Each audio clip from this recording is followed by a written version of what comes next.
صلى الله وآله وسلم وعلى آله وصحبه وسلم تسليما كثيرا.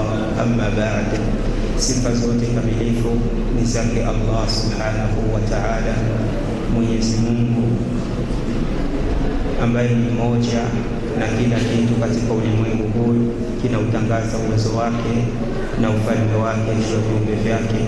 Tunamshukuru Allah subhanahu wa ta'ala kwa kutukirimu, kwa kutujalia sisi kuwa Waislamu, na tunamuomba Allah tabaraka wa ta'ala atufishe hali ya kuwa tuko Waislamu wazuri. Na pia tunakubali kwa moyo tukitamka kwa ulimi ya kwamba hapana mola apasaye kuabudiwa kwa haki isipokuwa Allah peke yake, hana mshirika wala msaidizi katika ufalme wake. Na pia tunakubali ya kwamba Muhammad ibn Abdillah ni mja wake na ni mtume wake.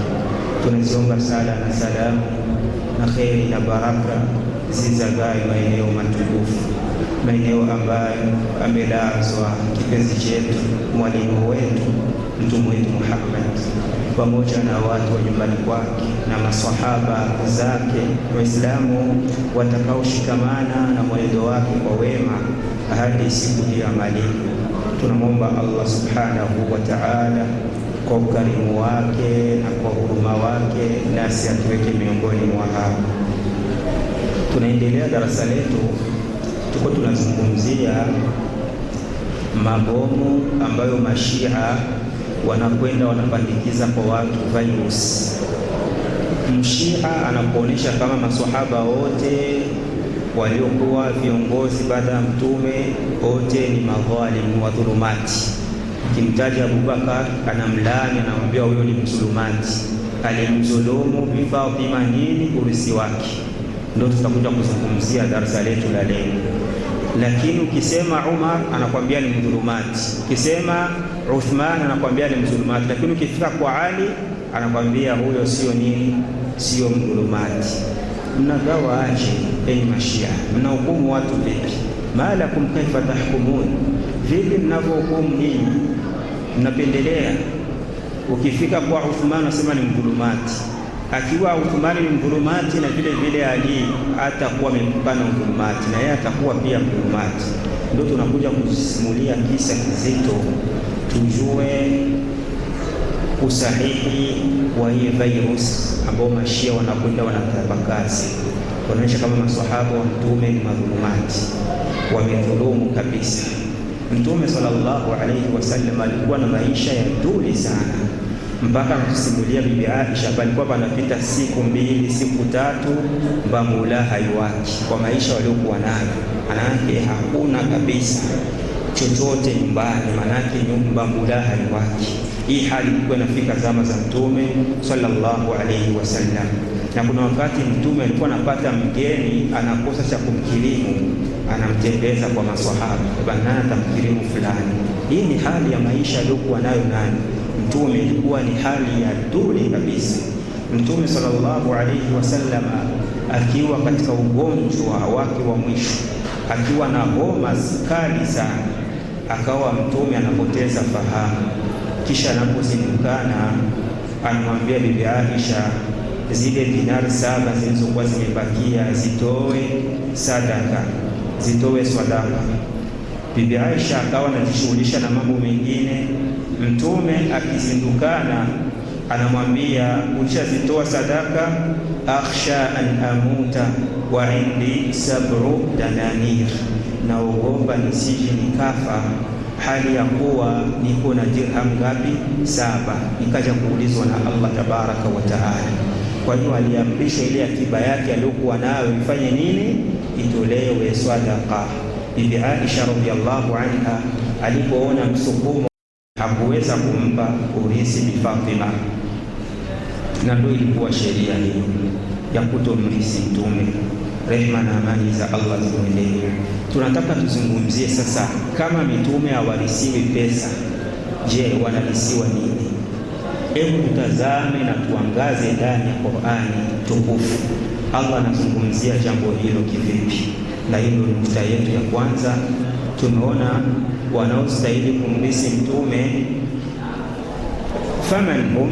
faman humul waratha, warithi wa mtume ni wakina nani? Sawa, ni Fatima, ni binti yake. Sawa, wa pili ni wake zake 9, kwa sababu mtume alikufa anaacha wake 9, lakini hakuwa na wake 9, alikuwa na wake 11.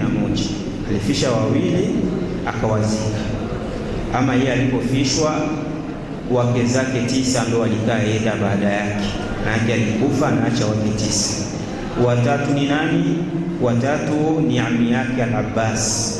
Kwa hiyo katika urithi, mfano ameacha milioni 8, Bi Fatima anachukua nusu ya urithi ambao baba yake ameacha. Ikiwa mtu atakufa ameacha mtoto wa kike tu peke yake, anachukua nusu ya mali. Kama ameacha milioni 100 anachukua milioni 50. Kama ameacha milioni 40 anachukua milioni 20. Hizi za kubakia zinaenda wapi?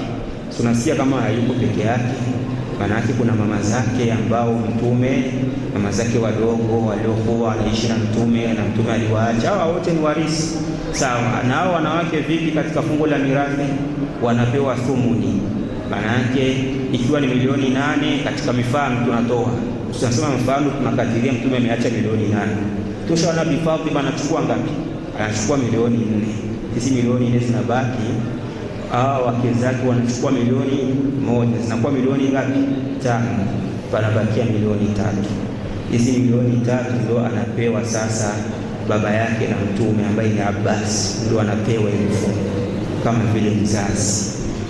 Ndio utaratibu wa mirathi huyo, ndio kisinavyokuwa, kwa sababu alisema mtume sallallahu alayhi wasallam, fama baqiya fali aula rajulin dhakar, kinachobaki katika fungu la mirathi basi ni haki zaidi ya mwanaume. Mwanaume ndio anapewa kilichobaki.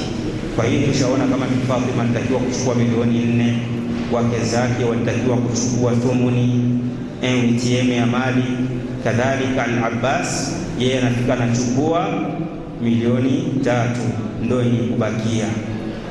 Acha tutazame Abu Bakar radhiyallahu anhu, ikiwa kama yeye akusikia kutoka kwa mtume jambo hilo la mtume kuruhusiwa, sawa, anaweza kuwa labda ya kulisikia, ndio maana alikataa labda kumpa Fatima nini mirathi. Tunatazama Abu Bakar radhiyallahu anhu alikuwa mko wa mtume, lakini kama alikataa kumpa, hajazulumu tu Bi Fatima, alizulumu pia na nani? Na binti yake, kwa sababu katika wake wa mtume kuna binti yake ambaye ni mke wa mtume ambaye ni nani? Bibi Aisha radhiyallahu anha, na yeye atakuwa amemfanyia dhulma ya kufanya nini? Ya kumnyima haki yake ya nini? Ya urithi. Tazama hiyo njia, ndugu yangu Muislamu, sawa.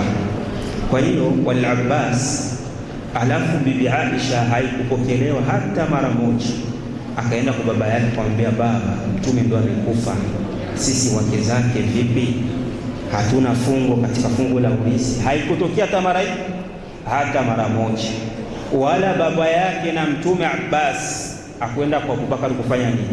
Bwana, sisi ndio tumebakia kama wazee wazazi, mtume hivi ameondoka, sisi ndio tunachukua nafasi ya urithi, na mimi nafahamu vizuri mambo ya urithi namna yanavyokuwa. Yanawakaga moto kabisa, yanapamba pale kwenye mzee ameondoka, vurungu zinafahamika za urithi. Kwa hiyo atakuwa amefanya dhulma katika njia ya kumnyima nani? Binti yake. Abu Bakar radhiyallahu anhu alitawala miaka 2. Baada ya miaka 2 na akawa amefariki. Katika hiyo miaka yenye alitawala ndio miaka yenye Bi Fatima alifanya nini? Alifariki. Na Bi Fatima alifariki anaacha mume ambaye ni Ali bin Abi Talib, na akaacha watoto 4, wanaume 2 na wanawake 2. Wanaume Al-Hasan wal-Husayn, wanawake Zainabu wa Kulthum. Haulai auladu Fatima, hao ndio watoto wa nani? Wa Bi Fatima. Kwa hiyo kama walibaki baada ya wao mama yao kufariki, ilitakiwa mume wake aende kwa Abubakar kufanya nini? Kudai urithi wa mke wake. Bana, mke wangu amekufa na alikuwa hajapewa urithi kutoka kwa nani? Kwa baba yake. Alikuwa anakuja kudai. Vile vile wale watoto wangekuja kufanya nini? kudai ulisi wao, lakini haikutokea hata mara moja. Akawa amechukua Umar bin Khattab radhiyallahu anhu, akachukua utawala baada ya Abu Bakar kufanya nini, kuweza kufa. Alafu tumtazame Umar radhiyallahu anhu, alikuwa na njia mbili. Hizi njia mbili ni muhimu. Kwa nini hakuwapa urisi? Binti yake Hafsa alikuwa ameolewa na nani? Na Mtume. Ilitakiwa binti yake aje, bwana, hivi amekataa kutupa huyu, sasa hivi ni baba yangu, sasa nende nimwambie kama mume wetu amefanya nini, ameshafariki. Vipi kuhusu haki ya mirathi? Hakuwahi kutokea hata mara moja. Na sio yeye peke yake, Umar radhiyallahu anhu alioa kwa Ali radhiyallahu anhu. Maana yake Bi Fatima alikuwa mama yake mkwe, kaoa kule. Alimoa nani? Alimoa Ummu Kulthum, sawa, ndo alioa. Na wala huyu mke wake kumwambia Umar, na mama yangu ameshakufa, sasa tunataka urisi wa nani? Wa mama. Hakudai hata siku hata moja. Hii historia ifate, izingatie vizuri. Umar aliongoza miaka 10, sawa, akiwa kiongozi, lakini utawasikia mashia wanakwambia Abubakar ni mzulumati, Umar ni mzulumati. Kwa nini? Alipokonya haki ya mama binti wa Mtume ambaye ni Fatima, mama yake na Hassan na Hussein. Kwa hiyo baada ya Umar kufariki, alichukua utawala nani? Alichukua utawala Uthman radhiyallahu anhu, na Uthman akawa ameongoza katika utawala wake. Katika utawala wake alioa mabinti wawili wa Mtume, sawa, wala hakumpa yoyote katika warithi wa Mtume mali ambayo Mtume aliwacha. Hapa tunapata faida ya kwamba mitume wanapokufa huwa wafanye awarithi. Ikiwa nyinyi mashia mnasema kama Abubakar ni mzulumati, tukubaliane kama maneno yenu hayo ni ya ukweli, na vile vile Umar ni nani? Ni mzulumati, na Uthmani ni nani? Ni mzulumati. Sasa alipofariki Uthman, aliyechukua nafasi ya uongozi ni nani? Ni Ali bin Abi Talib. Je, Ali bin Abi Talib aliwapa urisi hawa watoto zake wa mama yao? Hakuwapa. Walidai hapana. Kumbe na Ali na yeye ni nani? Ni mdhulumati. Wanakwambia Ali sio mdhulumati. Ndio upande wa mashia wanafikwa na ikamia, wanasema huyo katika wadhulumati ya yumu. Wadhulumati ni hawa ambao walimdhulumu mama na nani? Na baba. Maana yake walizulumu ahlul bait kabisa. Ali ndio alitakiwa kuwa kiongozi baada ya Mtume kufariki, kisha na Bi Fatima ndiye alitakiwa kumrisi Mtume, kwa sababu alikuwa alibakia binti peke yake kwa baba yake. Kwa hiyo anna aliyan lam yuqassam, Ali akugawa mirasi kwa kukubaliana kwa wanazuoni wote, hata fi kutubu Shia, hata ndani ya vitabu vya Shia hayo maelezo yapo, wanakubaliana kama Ali hajagawa urisi wa nani? Wa Mtume, ndani ya vitabu vya Shia. Kwa hiyo jambo ambalo liko, wala al-Hasan wala hata Hasani hajagawa urisi wa nani? Wa Mtume, ambaye ni mjukuu wa Mtume. Fadalla hadha annahu la miratha, ikaja kudalilisha hilo na kuonesha kama hakuna urisi wote ambao Mtume alifanya nini? Aliwaacha ili kufanya nini? Ugawiwe. Alafu tukumbuke katika zama za Abubakar Siddiq radhiyallahu anhu, alikuja Ali, Mwenyezi Mungu amridhie, na kaja Al-Abbas ambaye ni ammi Rasulillah, ammi ya Mtume, rehma na amani za Allah zimwendee, kama zilivyokuja ndani ya Sahihaini. Mtume alikuwa aliachiwa mashamba katika mji wa Madina, mashamba makubwa kabisa, mahektari na mahektari.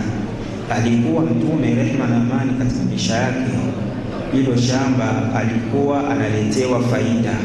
Maana yake analimisha, baada ya kuvuna analetewa faida, anakula, kisha anawagawia wale ambao ni wa karibu yake. Na Abubakar alikuwa na ujua utaratibu, analetewa kisha anagawa huku na huku na huku. Ndio alikuwa Mtume anaishi namna hivi.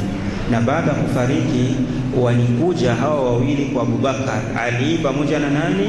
pamoja na Abbas kwa Abubakar, wanakuja kudai hizi shamba za nani, za mtume wa watu wafanye nini, wasisimamie wao. Abubakar akawakatalia, kwambia siwezi kuwapa, akakataa kumpa hata umoja, nataka wao ndio wasisimamie. Abubakar radhiallahu anhu akawa amefariki. Katika utawala wa Umar wakaja tena kudai, sawa, akamwambia tuachie sisi tuweze kusimamia hizi shamba.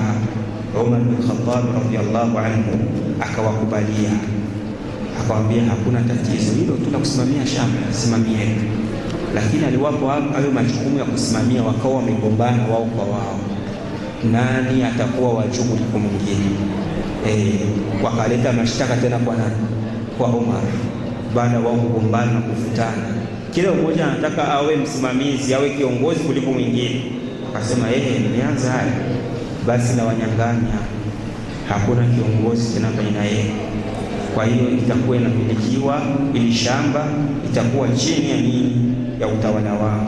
Akawa amewanyang'anya. Kwa nini aliwanyang'anya? Kwa sababu walitaka wote wawili, maanake walishindana kuachiana. Kila mtu alikuwa anataka awe kiongozi, wanashindwa kuachiana. Ndio maana Umar akamfanya nini? Amewanyang'anya. Katika zama za Uthman radhiallahu anhu, hapo Uthmani alifika na mpa sasa Ali radhiallahu anhu aweze kusimamia hizo shamba za nini. Mtume alifanya nini? Alikufa na acha hapo. Mmoja alikuwa shafariki, baba yake na Mtume Abbas alikuwa shafanya nini? Alishakufa. Akawa nabakia Ali peke yake. Uthman alipokuja Ali kwake, akaona katika familia Mtume anabakia huko umoja, acha nimwachie afanye nini, asimamie. Uthman radhiallahu anhu akamwachia Ali aweze kusimamia. Na baada ya Ali kufa, aliyekuwa anasimamia mashamba hayo akachukua nafasi hiyo Hasan, akasimamia mashamba hayo. Falamma tufiya al-Hasan, alipokufa Hasan akachukua jukumu la kusimamia nani? Hussein. Yale mashamba ya nani? Ya Mtume, nake wao ni wachukuu sasa. Mpaka kuendelea hivyo, akasimamia mashamba hayo. Baada ya kuyasimamia, ikaendelea ukoo hivyo wanapokezana. Kwa hiyo tunapata faida ya kwamba Mtume sallallahu alayhi wasallama alikufa, hakuacha kitu hata kimoja, isipokuwa mashamba tu. Ndio mashamba hayo alikuwa ameyaacha, ambayo alikuwa amepata na alikuwa anamsaidiza katika matumizi madogo madogo, na haya mashamba ndio yaliendelea kwa wale ambao ni wa karibu yake, wakaendelea kuyasimamia kama tumeelezea. Kwa hiyo hapa tunapata faida ya kwamba sasa kama Mtume anakufa, anachorisiwa Mtume ni nini? Ndio tunakuja kuzungumza sasa kwenye darasa. Anachorisiwa Mtume baada ya kuondoka dunia ni kipi? Allah anatusimulia kisa cha Zakaria.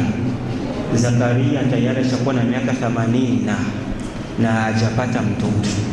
Aliomba katika dua yake, sawa, yarithuni, anirisi mimi, wa yarithu min ali Yaqub, na aje kurithi katika ukoo wa nani? Wa Yaqub. Maana yake anamuomba Allah mtoto ambaye atakayekuja kufanya nini? Kumrisi na kurisi kwenye ukoo wake. Sikiliza haya maneno. Nabii Zakaria anamuomba Allah tabaraka wa taala, Mwenyezi Mungu amtoe katika upeke, sawa. Wa Zakaria idnada rabbahu rabbi la tadharni farda. Na Zakaria alipomwambia Mola wake na kumnatia Mola wake na kumnongoneza Mola wake, Mola wangu usiniache nikiwa katika upweke, nahitaji nipate mtoto wa kucheza naye, nitapokufa na mimi niache jina langu liweze kuendelea. Kwa hiyo alikuwa anaomba mtoto ambaye atakayokuja kufanya nini? Kumrisi. Hivyo tusikie mtoto wa Zakaria alikuwa ni nani? Alikuwa ni Yahya. Alikuwa ni Yahya. Yahya naye alikuwa ni nani? Alikuwa ni mtume, nabii. Alikuwa ni nabii. Kwa hiyo alikuwa naomba hapa urisi wake apate mtoto ambaye atakayekuwa nabii. Ndio makusudio hapo, yarithuni, anirisi mimi, kwa sababu naye alikuwa nabii. Akija mtoto mwingine naye awe nabii, na bila shaka mtoto wake alikuwa nabii Yahya. Sawa, hii ni dalili ya kwanza ya kuonesha kama Yahya ndo alikuwa mtoto wake kwa dalili ya Qur'an. Dalili ya Qur'an ukisoma, Allah alimzawadia Nabii Zakaria nani? Yahya. Wa wahabna lahu Yahya, na tukamzawadia Nabii Zakaria nani? Yahya. Sawa, ya Yahya khudh alkitaba biquwwa. Sawa, ewe Yahya, shika kitabu kwa nguvu, chukua kitabu chako kwa nguvu. Kwa hiyo haya ni maneno ya Allah tabaraka wa taala. Kwa hiyo hapa tunakusudiwa kama aliyekuwa mrisi wake alikuwa ni nani? Alikuwa ni Yahya.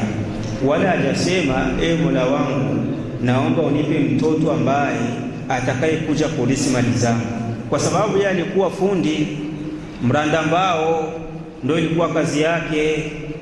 Kazi ya Zakaria alikuwa ni mranda mbao, kwa alikuwa naomba mtoto aje kulisi misumeno, aje kulisi atelier. Alichokuwa naomba, aliomba mtoto ambaye atakaye kuchukua nafasi yake yeye. Sawa, kwa sababu yeye ni nabii na mtu mmoja atakuja kuendelesha kile alichokuwa nacho. Ndio makusudio. Hiyo ni aya ya kwanza. Tunaleta aya ya pili ndani ya Qur'ani. Allah anasema wa waritha Sulaimanu Daud, na Sulaimani akamrisi nani? Akamrisi Daud. Daudi alikuwa na watoto 700. Nabii Daud alayhi salatu wassalamu, katika vitabu vya kale vinaonyesha kama Nabii Daud aliua wake 300. Aliua wake 300, akazaa watoto wangapi? 700. Sasa hapa katika watoto waliomrisi ni nani? Suleimani.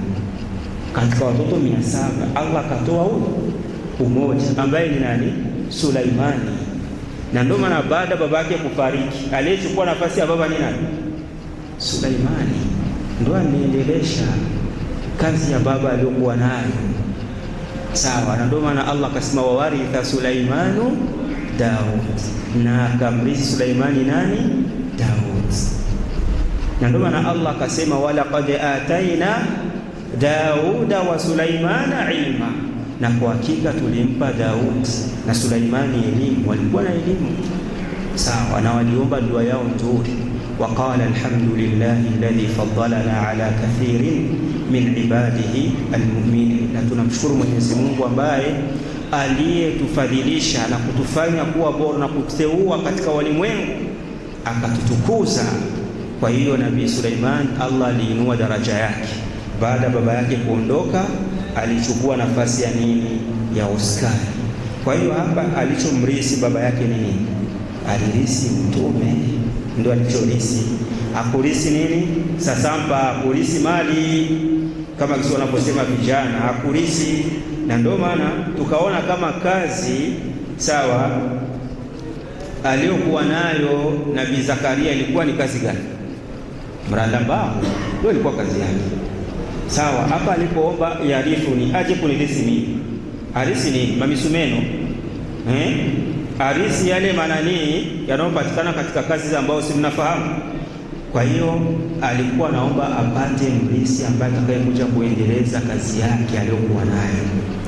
Na ukitizama anasema katika hii aya wayarithu min ali Yaqub, na aje kurisi katika ukoo wa nani? Wa Yaqub. Huyu ukoo wa Yaqub mbele yake pako watu wengi, mitume wengi walipatikana katika uzazi wa nani? Wa Yaqub. Kwa hiyo alikuwa anaomba dua yake mashuhuri.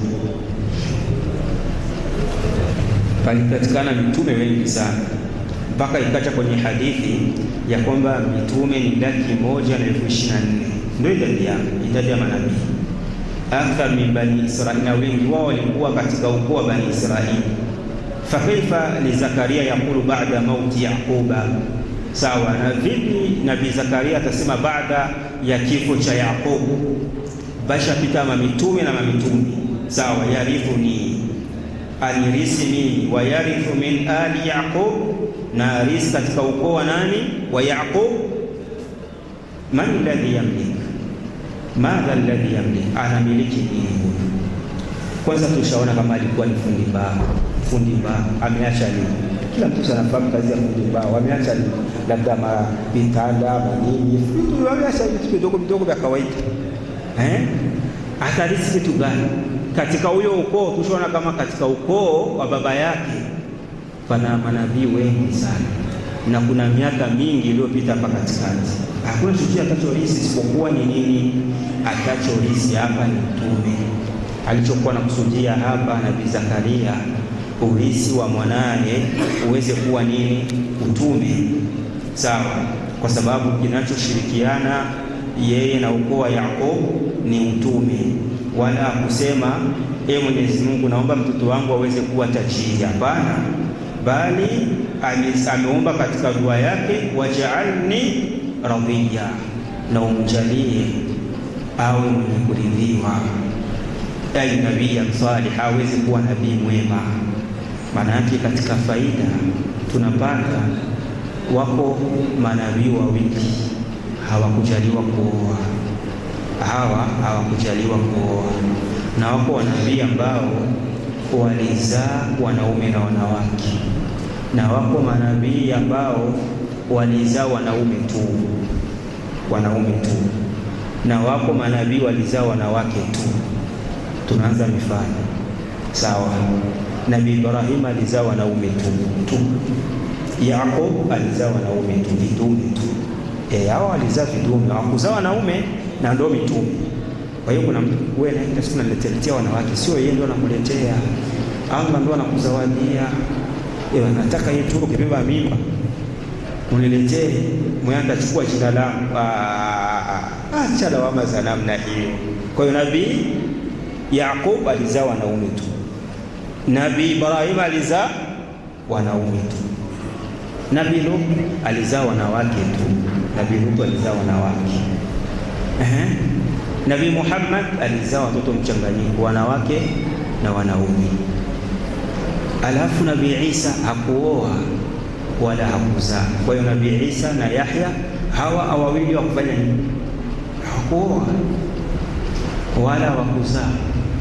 Lakini Nabii Isa bado yeye hajafa katika misingi ya imani. Tunaamini kama yuko hai na atateremka katika alama za kutokea kiyama. Katika zile alama 10 hiyo ni moja, nuzulu Isa alayhi salatu wasallam. Kuteremka kwa nani? Kwa Nabii Isa. Atateremka, ataishi hapa miaka 7 na atakuja kuhukumu katika ulimwengu, lakini chini ya sheria nani? Ya Bwana Mtume sallallahu alayhi wasallam. Kwa hiyo hajafa, yuko macho, amelala, kwa sababu Allah hawezi akamfisha mtu mara ngapi? Mara mbili. Lakini Wakristo wanaamini kama amefanya nini? Ameshakufa, na wao wana makubwa, wana siku yake ya kufufuka, na wana makubwa tena, wana siku yake ya kuzaliwa, na wanasherehekea. Kwa hiyo Nabii Isa hakubatikiwa kuoa na wala hakubatikiwa kuzaa, na vile vile za Yahya hakufanya nini? Hakuzaa wala kuoa. Kwa hiyo makusudio hapa, wakadhalika Dauda wa Sulaiman, na vile vile Daudi sawa na Sulaiman. Alichorisi Sulaiman kwa baba yake nini? Ni utume, ndo alirisi, kama kisi Allah amesema wawaritha Sulaimanu Dauda, na Sulaimani akamrisi nani? Daudi. Tukaona kama Daudi alikuwa na wake ngapi? 300. Alikuwa na watoto ngapi? 700. Katika ili zoezi la watoto wote akupata mtoto hata mmoja isipokuwa nani? Sulaimani. Ndo alikuja kuendelesha kazi ya baba yake. Baada ya Nabii Daudi kufariki, alichukua nafasi yake ni nani? Ni Sulaimani. Na ndio Qur'ani ikamtaja. Mbona ikutaja wengine watoto zake?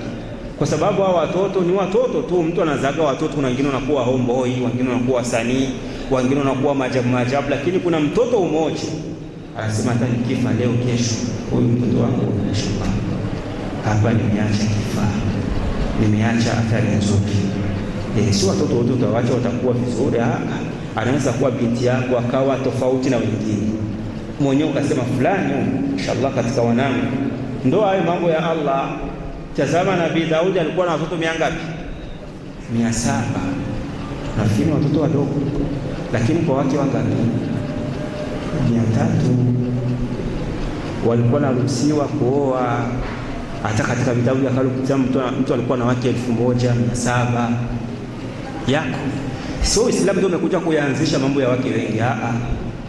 Uislamu uliyakuta ya watu kuoa wanawake wengi, na sisi na wanapendaka wanawake sana.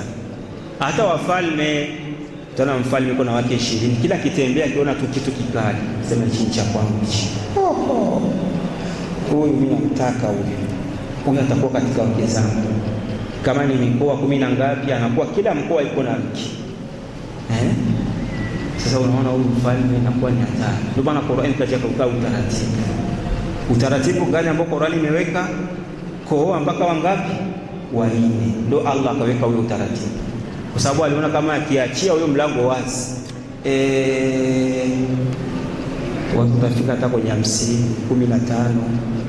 Allah ndio akaweka sasa utaratibu, akasema ukitaka kuoa unaruhusiwa kuoa 1, 2, 3, 4, lakini kwa vigezo ambavyo ni muhimu Muislamu kuvizingatia. Tutavitaja baadaye hivyo vigezo. Ukiwa na vienezi amevitaja Sheikhul Islam bin Taymiyyah, unaruhusiwa kuoa mke zaidi ya 1. Na kama hauvienezi vigezo hivyo, usisubutu kwenda kuoa, utaingia kwenye makosa. Sawa? Kwa hiyo walikuja maswahaba vile Ghailan, huyu ni sahaba mwema wa Mtume, alislimu yuko na wake 10. Kaslimu yuko na wake 10. Mtume akamwambia chagua 4. Chagua 4 kisha kubakia wake haraka yao. Akasema tizama, akasema mwe nimewaacha tangia sasa si wake zangu. Wakakaa eda tayari, kwa sababu Uislamu hauruhusu mwanaume kuoa zaidi ya wanawake wangapi? 4, isipokuwa Mtume tu ndo karuhusiwa yeye kuoa zaidi ya wanawake wangapi? 4. Hii ni kwake peke yake, ama kwa wengine ni mpaka wangapi? Mpaka 4. Hapa tunakusudia kwa wakati mmoja, hauna ruhusa kuishi zaidi ya wake 4 kwa wakati mmoja. Sasa kuna mtu anaweza kufikia ndoa ya 6, ndoa ya 8, sawa, anaoa anaacha. Anafikia ndoa ya ngapi? Ifiko ndoa ya 13 hivi. Maana anaoa kaachacha, anaoa anaacha, anaoa anaacha. Anaweza kufikia hata ndoa ya ngapi? Na huyu mwanaume anakuwa ni kaunja. Haifai kabisa ukishamjua mwenye tabia kama hii. Anakuja kupiga hodi kwako, usimpokee. Huyu hafai. Dhawaq, mtu mwenye kupenda kuonja tayari. Kisha anachigamba na kwamba mwanamke ni kama box tu. Box ukishalifungua unafanya nini? Unatupa. Ukishamaliza huko tayari unatupa zako. Tafuta kitu kipya. Kuna wanaume wako hivyo kwa sababu ya nini? Ya pesa. Kabla mimi na pesa, nitaishi na mwanamke mmoja aje. Naenda nabadilisha tu. Kimaliza analeta mwingine. Kwa hiyo vigezo hivi ukiwa umevieneza, ruksa.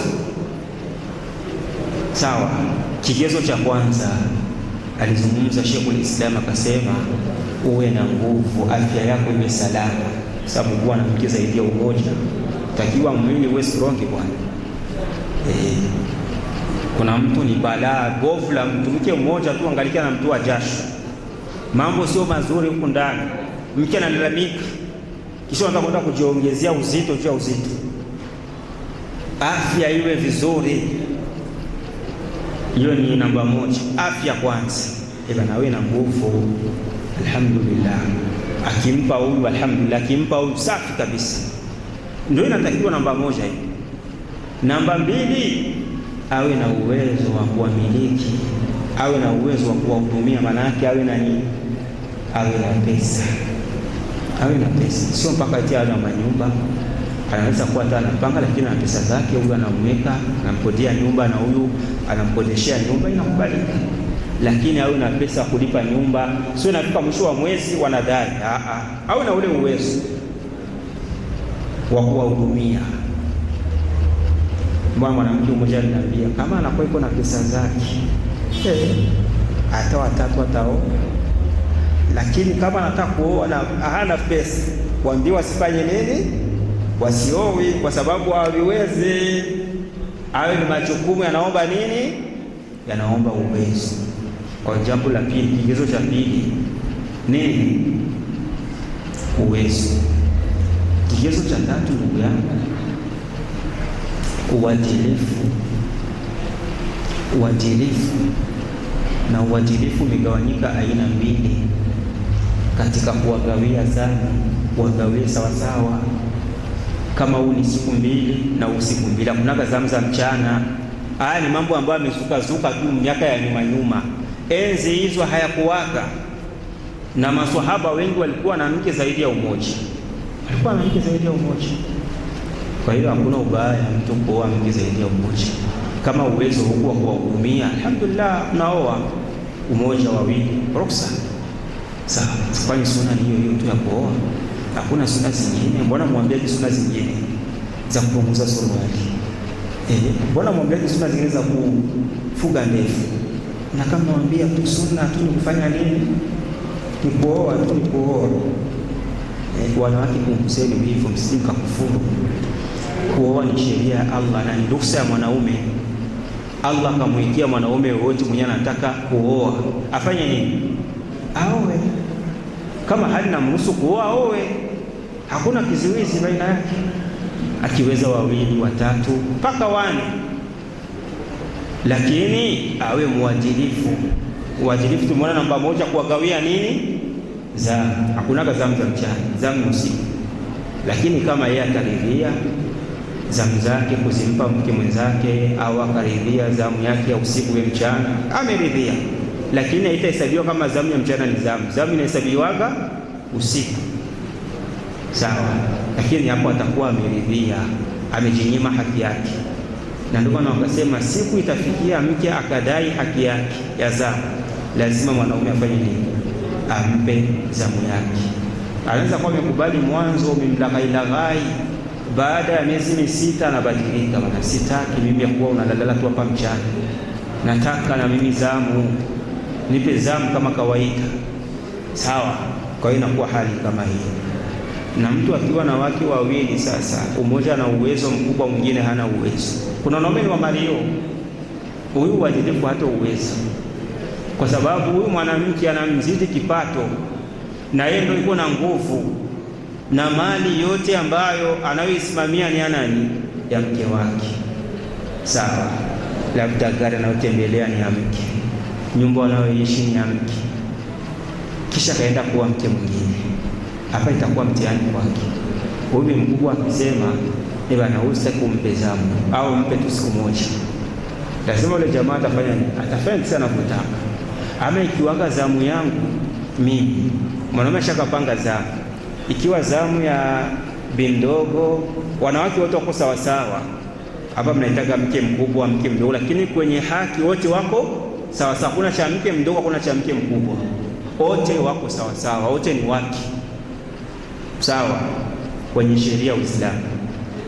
Lakini katika mazingira, huyu mke mkubwa, mke mdogo, mke wa katikati, haya ni kwenye mazingira, lakini kisheria wote wako sawa sawa. Ndio maana pakitokea fursa kama hivi ya safari, utakusafiri, inabidi ufanye kura. Hautachagua mtu utasafiri naye, unafanya kura. Unawaita pale, bwana, mke wangu, wake zangu wawili, mimi niko na safari, na katika hii safari nataka nisafiri na umoja. Sawa, lakini mimi sina ruhusa kuchagua. Kwa hiyo chagueni, nafanya kura. Chagua, nachagua upande gani? Chagua upande. Na wewe unachagua wapi? So mwambie bi mdogo, kwa sababu yeye ndio nyumba ndogo, amekuja na mambo bwana, wewe uchague huko. Mimi sasa nitarusha, ndafika na kuangushia huko kwako, ili nifanye nini? Nende na wewe. Hapo unakuwa mzulumu.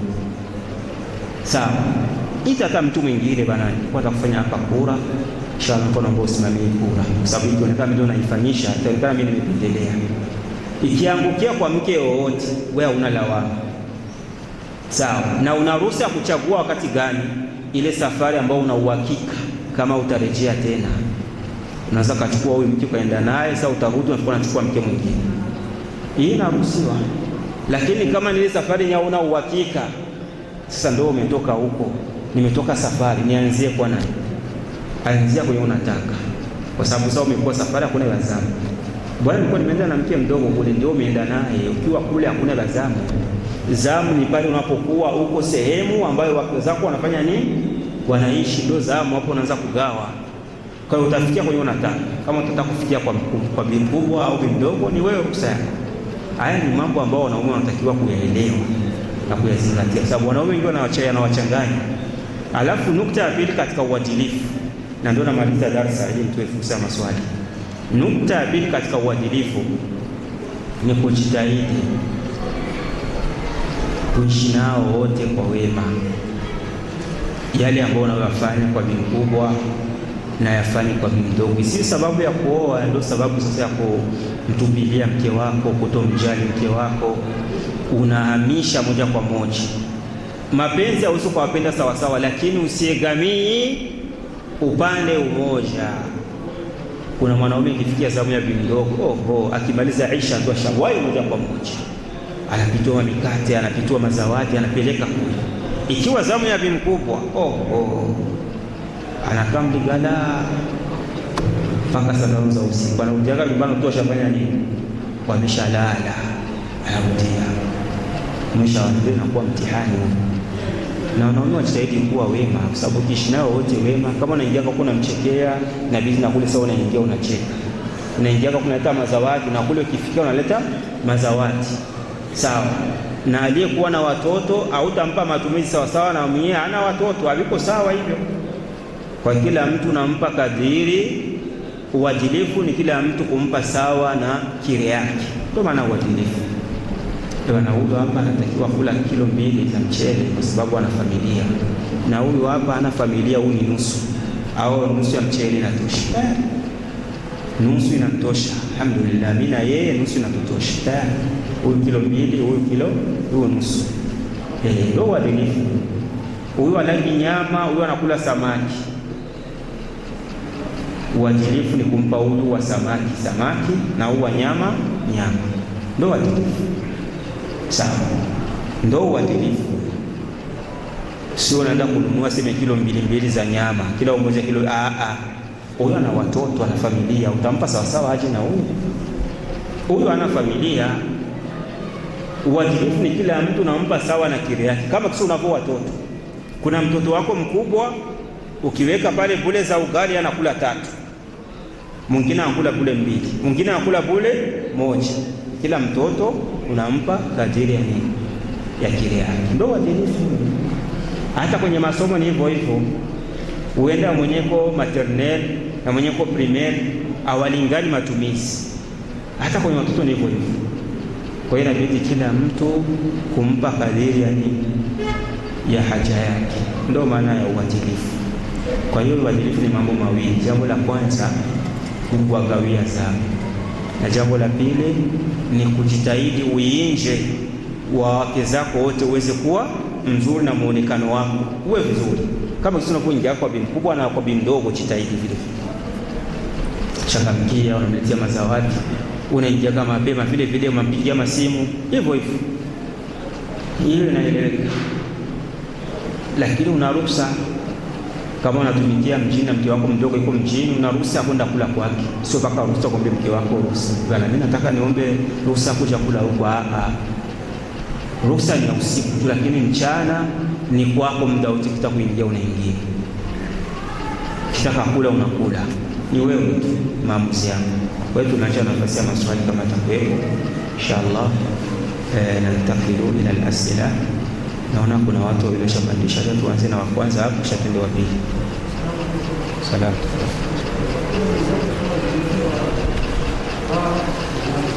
Baba kwa watoto.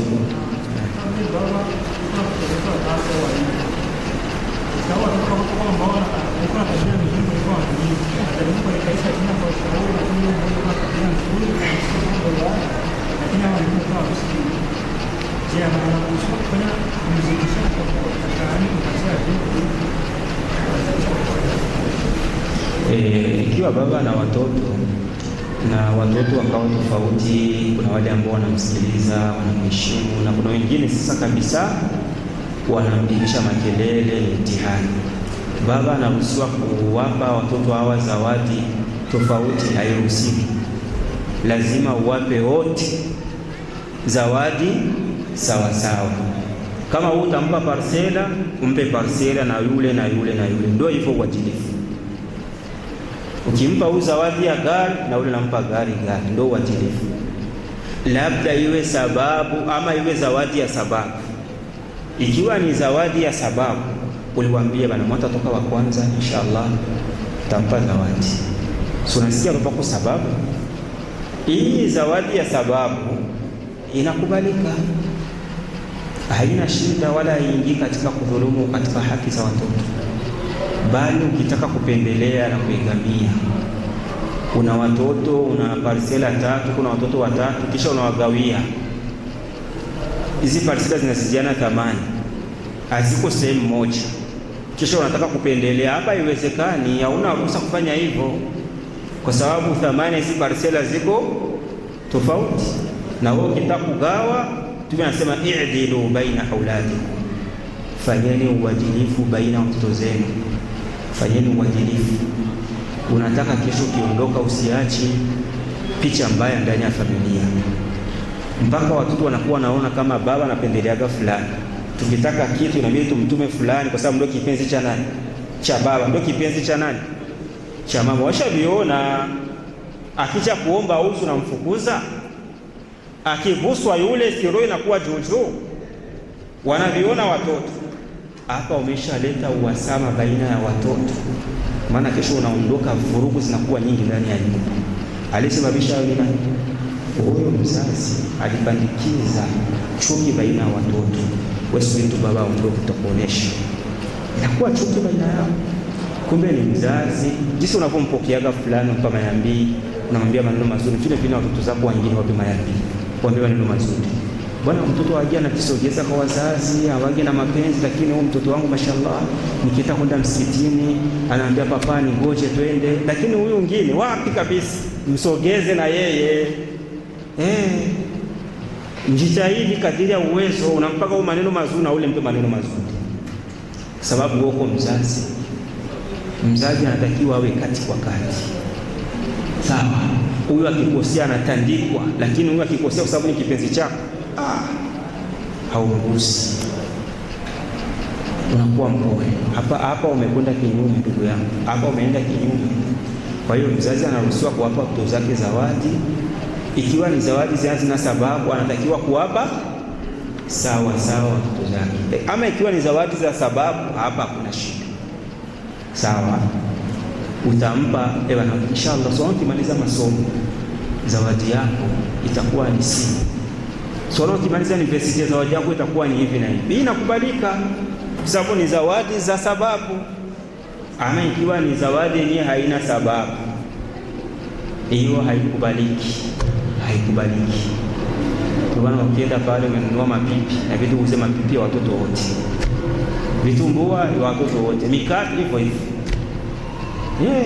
Wote si watoto. Ukimpa pesa, zawadi ya pesa, na wengine unawapa pesa, labda kwa sababu ya pesa. Huyu anataka kusoma na pandaga bisi, na vile ni pesa na ulinaeleweka. Na huyu hawezi kupanda bisi sababu anasoma karibu. Hapa vinaeleweka pako sababu, lakini kama hakuna sababu unamchorea na ule. Wote ndio hivyo. Usioneshe chuki, kuonesha kama baba anapendaga fulani kwa sababu fulani ndio anajifanyaga kama yeye ni mwema sana, na vijana nasema baba anafanya nini, anavisikia na anavifuata. Hapa tayari shata uadui. Kumbe ni kuchunga sana, kwa sababu watu wanaona anayoishi, wanaona baba anampendelea fulani, wanakuwa shaviona na wanakuwa wanasubiria sasa. Siku utaondoka ndio utajuta furugu itakayokuwa kwenye familia. Kwa hiyo ndio jibu lake hilo, wallahu a'lam, na Allah ndiye mjuzi zaidi. Kwa hiyo wazazi wameamrishwa kuwatendea watoto wema, kwa sababu watapokufa hawa watoto na wenyewe waweze kuwakumbuka kufanya nini, kwa kuombea dua. Na ndio maana mzazi ajitahidi kuishi na wanae vizuri. Kama ukiwa umeishi nao vizuri watakukumbuka na wewe, lakini kama umeishi nao vibaya, ndio wanawaachiaga na pesa walishagawa. Mtu amepata milioni 20 anakuambia bwana nilipata hela ndogo sana. Hata kwenye dua hata kukumbuka hizi hela zilitoshi. Nilikuwa nachoka kama katika ulisi tapata hata milioni 50, tapata 20. Hizi sensaidia nini? Huyu hata kwenye dua hata kukumbuka. Aisha mwambia kile yalichoacha cha bure kimtoshi. Hata kwenye dua atakukumbuka, hawezi kukumbuka. na ndio maana watoto wakahusiwa na wenyewe kuwatendea wazazi wao ni wema. Wameamrishwa na Allah watendee wazazi wema, wawaheshimu wazazi wao. Kumbe watoto wamehusiwa kuwaheshimu wazazi, kuwatendea wema, na wazazi wakahimizwa kuwatendea watoto zao wema, kuwalea vizuri, kujua haki za watoto. Kwa hiyo yote ni muhimu kwa pande zote mbili. Wallahu a'lam. Naam.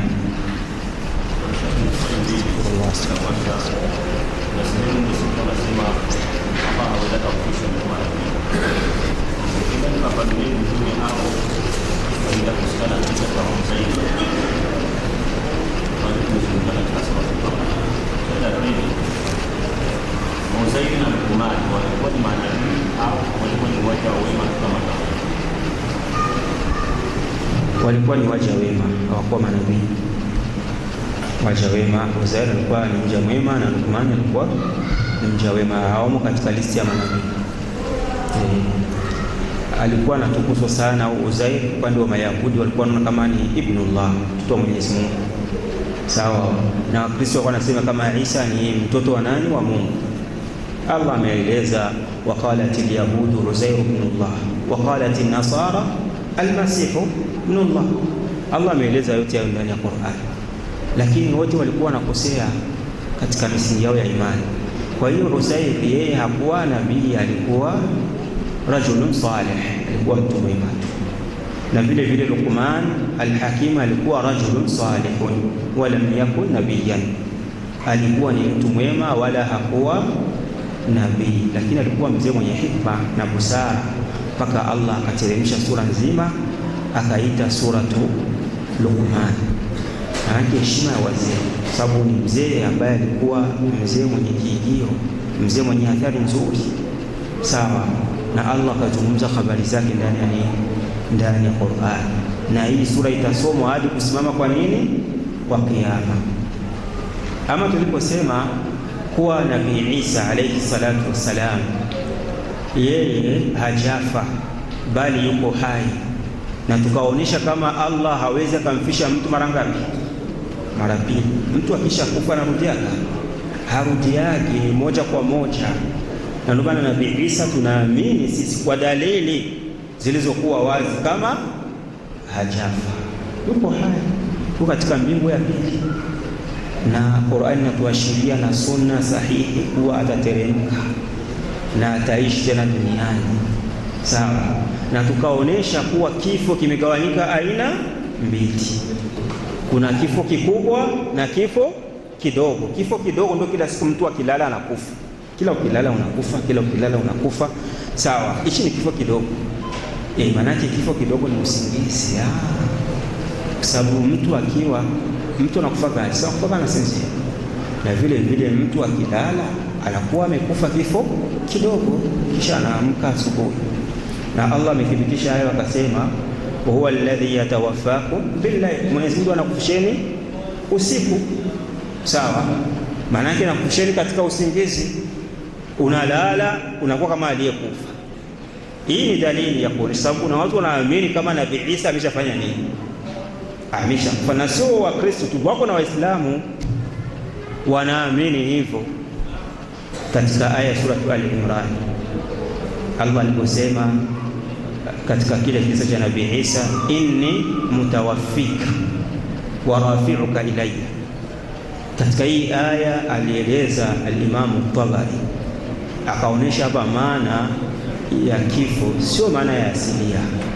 Maana yake Allah anasema sisi tutakukamilishia utume wako, ndio maana yake amefasiri al-Imam Tabari katika tafsiri, wa rafi'uka ilayna, tutakuinua na kupandisha kwetu. Haya, tutakuinua tutakupandisha mbinguni. Sawa, ndio hapo anasema alipandishwa alishakufa au alipandishwa yuko hai. Hapa ndio pako tofauti tena kubwa kabisa. Lakini sahihi Nabii Isa hajafa, yuko hai. Sawa, bali Allah kamfisha kile kifo kidogo tunachokufa sisi kila siku, ambacho ni kifo cha nini? Cha usingizi. Ama kile kifo kikubwa ambacho kifa haurudi, bado Nabii Isa hajakionja. Sawa, kwa sababu hakuna nafsi itakufa mara ngapi? Mara pili. Hakuna. Ndio dalili hiyo tuko tunaeleza. Ama kufa kila siku unakufa unakufuka, ndio hiyo. Kila siku kilala kwa sababu usingizi ni nusu ya kifo. Hata ukisikia katika dua Mtume alikuwa anaomba hichi akiamka asubuhi au akitaka kulala, bismika amutu, bismika amutu wa ahya, kwa jina lako Mwenyezi Mungu nakufa. Unasikia usingizi ni kifo, amutu na kufa, wa ahya na kwa jina lako ninakuwa hai. Na ukiamka unaomba aje? Alhamdulillahi alladhi ahyana ba'da ma amatana, namshukuru Mwenyezi Mungu ambaye amenipa uhai baada ya kufanya nini? Baada ya kufanya nini? Ya kunifisha. Hakufisha wapi sasa wewe? Sulilala kwenye usingizi, Allah akakufisha. Kwa maana kuna wengine analala anaamka jina limebadilika, unapata tu habari kwenye mitandao, wanaamsha mzee amki, inna lillahi wa inna ilaihi rajiun. Si maiti zinakufa zinalala, au kuna maiti inakufa inatembea? Hakuna. Mtu anatembea pale, watu wameanguka, ameikaa tayari. Ndio hivyo kifo, sawa. Kwa hiyo ndio dalili hizo kuonyesha kama Nabii Isa bado hajafa, bali yuko hai na atateremka na atakuja kutawala, na lengo likubwa la kuteremka itakuja ni kumuua nani? Kumuua Masihi Dajjal. Ndio lengo likubwa la kuteremka kwa Nabii Isa. Na atakuja, ataoa, atatawaza kama tunavyotawaza, atasali kama tunavyosali, na atasalisha Nabii Isa, na atateremkia katika mji wa Palestina, sawa. Na wengine wanasema mji wa Syria. Kwa hiyo pako historia ndefu kuhusu kuteremka kwake, na ni darasa la siku nzima, labda watu waliandae waje mzungumzi kuhusu historia yake, kuteremka kwake, atapoteremka itakuwa aje, na ateremka kwa lengo gani. Yote haya yameelezwa katika hadithi sahihi za nani? Za Bwana Mtume sallallahu alayhi wasallam. Kwa hiyo maksudio hapa, kwa sababu vifo viko aina mbili, kuna kifo kidogo kama tumesikia katika dalili nyingi za Qur'ani, sawa, na katika sunna. Kisoma hata kwenye Qur'ani, Allah anaonyesha ndani ya Qur'ani, maana yake yumitukum fi manamikum, Allah atakufisheni katika usingizi wenu, anakufisheni katika usingizi Allah, ndio maana yake, sawa. Wa huwa alladhi yarakum bil-layli wa ya'lamu ma jarahtum bin-nahar. Katika aya nyingine, wa huwa alladhi Allahu alladhi yatawaffa al-anfusa hina mautiha wallati lam tamut fi manamiha fayumsiku allati qada alayha al-maut wa yursilu al-ukhra ila ajalin musamma. Kwa hiyo Allah amebainisha hizo ni dalili za kuonyesha kama kifo kimegawanyika aina mbili. Kuna kifo kidogo ambacho ni usingizi, na kuna kifo kikubwa ambacho ni kwenda moja kwa moja, wataamshaka uamki. Hicho ndio kifo sasa cha moja kwa moja. Wanaamsha wapi? Tayari umeenda moja kwa moja na automati, halafu tunakuona tena.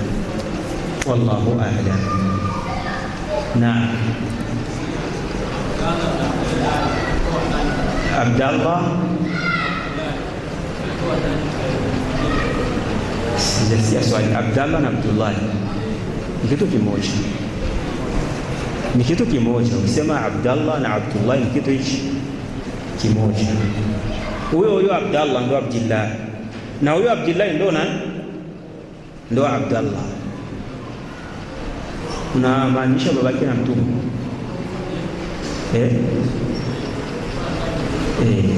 kwa sababu babake na Mtume anaitwa Abdullah ibn Abdul Muttalib bin Hashim. Huyo ndo baba yake na Mtume, sawa, na hakuwa Muislamu baba yake na Mtume. Ama mama yake na Mtume alikuwa Aminatu bintu Wahab, alikuwa anaitwa Aminatu bintu Wahab, sawa. Kwa hiyo hapa tunapata faida, na babu yake na Mtume alikuwa anaitwa Abdul Muttalib, ndo babu. Kwa hiyo Mtume, rehma na amani za Allah zimwendee, hakujaliwa kumuona baba yake, hakumuonaka baba yake mzazi, kwa sababu baba yake alifariki Mtume bado akiwa tumboni kwa nani? Kwa mama yake. Wanasema mama yake alikuwa na mimba ya miezi 3, baba yake akawa amefariki alipokwenda kufanya ziara katika mji wa Madina, akawa amefia huko. Kwa hiyo mtume hakumwona baba yake, bali alizaliwa ulidha yatima. Alizaliwa ni yatima. Yatima ni nani? Ni kila yule aliyempoteza baba yake kabla ya kubaligh. Kila mtoto aliyempoteza mzazi wa kiume kabla hajafanya nini? Hajabaligh. Leo tunashangaaga leo Waislamu, kuna mtu ashazeeka, kuna mandevu, bibi ashazeeka, anasema baba nisaidie, mimi ni yatima. Wewe ni yatima wewe, wewe ni yatima, wewe ni yatima wewe, wewe ni yatima wewe.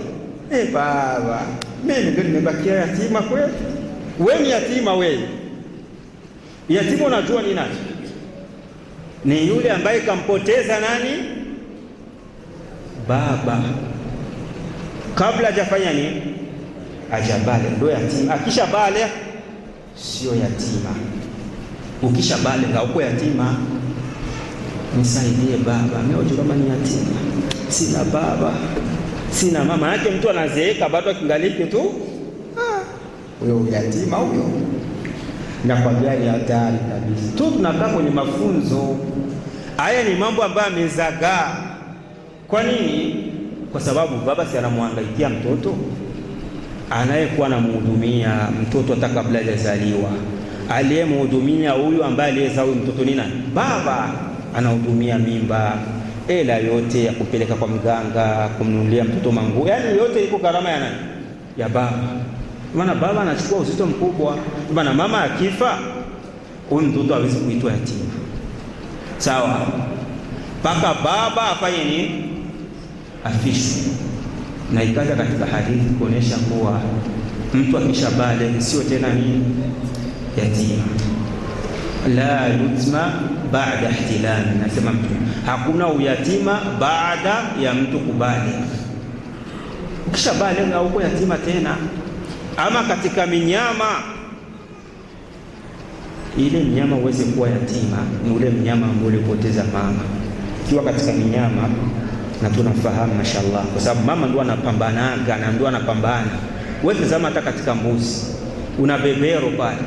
Bebero akishamaliza kutia mbegu anafanya nini? Tayari amemaliza kazi yake. Kazi ya kumlea mtoto, kumnyonyesha ni nani? Mama. Ndio maana ikiwa katika minyama mtoto akifisha mama yake ndio anakuwa yatima. Angalia huruma Mwenyezi Mungu. Lakini katika binadamu mpaka ufishe nani? Baba. Kwa hiyo katika mnyama akifisha baba yake, huyo sio yatima. Sio yatima mpaka afishe mama. Sasa leo tunakuwa tunashanga ustazi mzima anajita kama yeye yatima. Mimi ni yatima bwana. Wewe ni yatima wewe, wewe ni yatima wewe. Ushakuwa na mandevu, ushakuwa na mke. Wewe yatima mnauelewaga aje kabisa? Wewe yatima mnauelewaga aje? Wewe sio yatima wewe.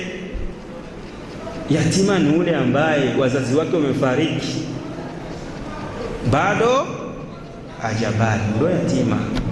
Kwa hiyo ni darasa muhimu hilo ambalo watu wanatakiwa kulizingatia. Maana nasemaga mtume alizaliwa yatima kwa sababu baba yake alifishwa, bado angaliki tumboni. Kwa hiyo amezaliwa kweli kweli ni yatima, amezaliwa bila baba. Ndio unaona leo kilioni wanaambia watoto mnabakia yatima sasa, baba yenu amekufa. Au washakuwa watu wazima watakuwa mayatima, au watu wazima watakuwa yatima. Ndio leo na mama na yake fariki hivi sasa, ndio mmekuwa mayatima kweli kweli. Haya ni mambo ambayo yako mjini, kwambia ni balaa. Kwa hiyo wewe utakuwa yatima aje? Ushabaleghe. Ukishabaleghe yatima umekwisha. Hili ni darasa muhimu watu wanielewe. Na ukisikia mtu anakuambia mimi ni yatima, wewe hivi unajua maana ya yatima? Unajiita kama wewe ni yatima wewe? Wewe yatima kweli? Unamwambia mara 2 mara 3 mpaka ajisikie kwanza. Kwa sababu kuna mtu anapenda kutumia nisaidie baba, unajua kama mimi ni yatima. Usiwe yatima kweli, huyu ndio yatima. Kwa hiyo tuelewe maana ya yatima ni nani. Yatima ni nani? Ni yule aliyepoteza baba kabla ajabale, ndo yatima huyo kisheria. Akisha bale sio yatima tena, ametoka katika orodha ya wanani ya mayatima. Ndio kuna vituo vya kulelea watoto mayatima. Nenda ukaona uzuri wako. Kenda ukaone. Labda mara nyingi unakuwa na walea kuanzia bado wangaliki wadogo, hawana familia, hawana wazazi. Lengo linakuwa ni hilo katika kuwasomesha. Walikuwa kweli mayatima, lakini baada ya kubale uyatima umefanya nini? Umekufa. Ndio tuelewe hivyo, ndio ukweli. Hauna chenga. Hakuna uyatima baada ya mtu kufanya nini? Kubale. Haya ni maneno ya Bwana Mtume sallallahu alayhi wasallam. Kwa hiyo tutaishia hapa kwa leo. Darasa linakuwa kila siku ya Jumamosi inshallah. اللهم اجعل اجتماعنا اجتماعا مرحوما وتفرقنا من بعده تفرقا معصوما. اللهم انا نسالك فعل الخيرات وترك المنكرات وحب المساكين وان تغفر لنا وترحمنا ربنا تقبل منا انك انت السميع العليم وتب علينا يا مولانا انك انت التواب الرحيم. اللهم إنا نسألك الهدى والتقى والعفة والغنى. اللهم إنا نسألك إيمانا كاملا ويقينا صادقا ورزقا واسعا حلالا طيبا وعملا متقبلا ورحمة عند الموت ومغفرة عند الموت وتوبة نصوحة قبل الموت. ونسألك توبة صادقة قبل الموت وراحة عند الموت ومغفرة بعد الموت برحمتك يا أرحم الراحمين. سبحانك اللهم بحمدك نشهد أن لا إله إلا أنت نستغفرك ونتوب إليك. سبحان ربك رب العزة عما يصفون وسلام على المرسلين والحمد لله رب العالمين.